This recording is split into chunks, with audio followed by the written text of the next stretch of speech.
នៅពេលដែលគ្មានមនុស្សស្រឡាញ់ថ្នាក់ថ្នមគឺត្រូវរៀនចេះធ្វើឲ្យខ្លួនឯងខ្លាំងនៅពេលដែលគ្មានមនុស្សលើកអ្នកឡើងត្រូវចេះងើបឈរខ្លួនឯងនៅពេលដែលគ្មានមនុស្សលួងលោម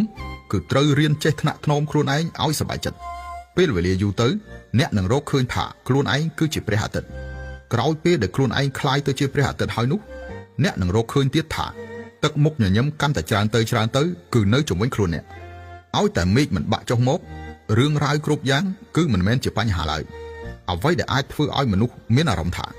មេឃបាក់ចុះមកបានមានតែរឿងពីរគត់ទី1គឺអស់លុយទី2គឺមនុស្សអស់ចិត្តនៅលើពិភពលោកយើងនេះរបស់អ្វីក៏ដោយសុទ្ធតែមិនមែនជារបស់អ្នក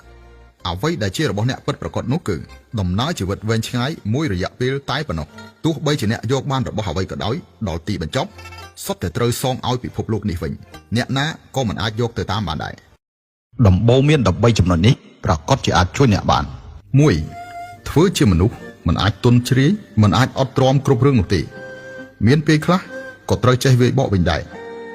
ជីវិតមនុស្សលើលោកតែងតែមានរឿងខ្លះនិងមនុស្សខ្លះដែលយើងមើលមិនកប់ភ្នែកបើសិនជាអ្នកដទៃចេះតែធ្វើបាបអ្នកហើយខ្លួនឯងមិនចេះវាយបកវិញនោះគេនឹងធ្វើបាបអ្នករហូតចំពោះមនុស្សដែលចូលចិត្តធ្វើបាបអ្នកទុនខ្សោយឲ្យតែអ្នកតបតគាត់វិញតែម្ដងលើកក្រោយគាត់លែងហ៊ានទៀតហើយ2មនុស្សមិនចុះសម្រងគ្នាធ្វើល្អធម្មតានៅតែមុខបានហើយមិនចាំបាច់ប្រកែកដណ្ដើមយកឈ្នះចាញ់នោះទេចាញ់ជាព្រះឈ្នះជាមារ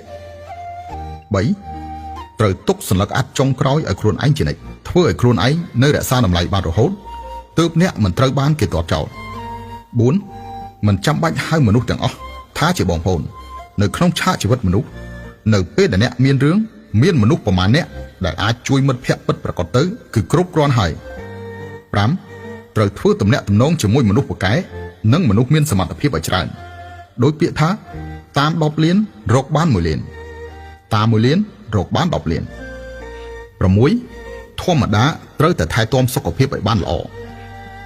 កុំឲ្យចាំដល់ពេលដែលលុយខំរកបានជាងពាក់កណ្ដាលជីវិតយកទៅចាយនៅមន្ទីរពេទ្យទើបដឹងខ្លួនថាស្ដាយក្រោយនោះអ្វីទាំងអស់នឹងហួសពេលហើយ7សម្ដីគ្មានប្រយោជន៍ព្យាយាមនិយាយឲ្យតិចបើសិនជាត្រូវហាមាត់និយាយគឺត្រូវធ្វើឲ្យអ្នកដទៃស្រួលស្ដាប់ត្រូវតែចងចាំថានិយាយច្រើនខុសច្រើន8ទំនាក់ទំនងសង្គមគឺជាការប្រើប្រាស់គ្នាទៅវិញទៅមកខ្ញុំមានរឿងទៅរកអ្នកមកជួយគេមានរឿងអ្នកក៏ទៅជួយគ្នាដែរបើសិនជាគេបានជួយអ្នកហើយបែរជាខ្លួនឯងគ្មានសមត្ថភាពជួយគេវិញនោះដូច្នេះទំនាក់ទំនងនេះយូរនឹងឆាប់គង់នឹងបាត់បង់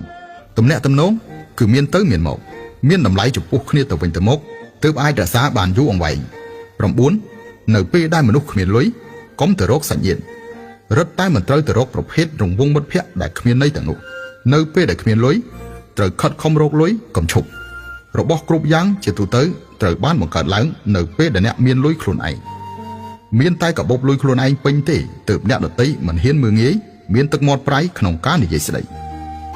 10កុំទៅបង្អួតទ្រព្យសម្បត្តិត្រូវតែដឹងពីរបៀបរកលុយដោយស្ងៀមស្ងាត់មនុស្សសុទ្ធតែដូច្នេះ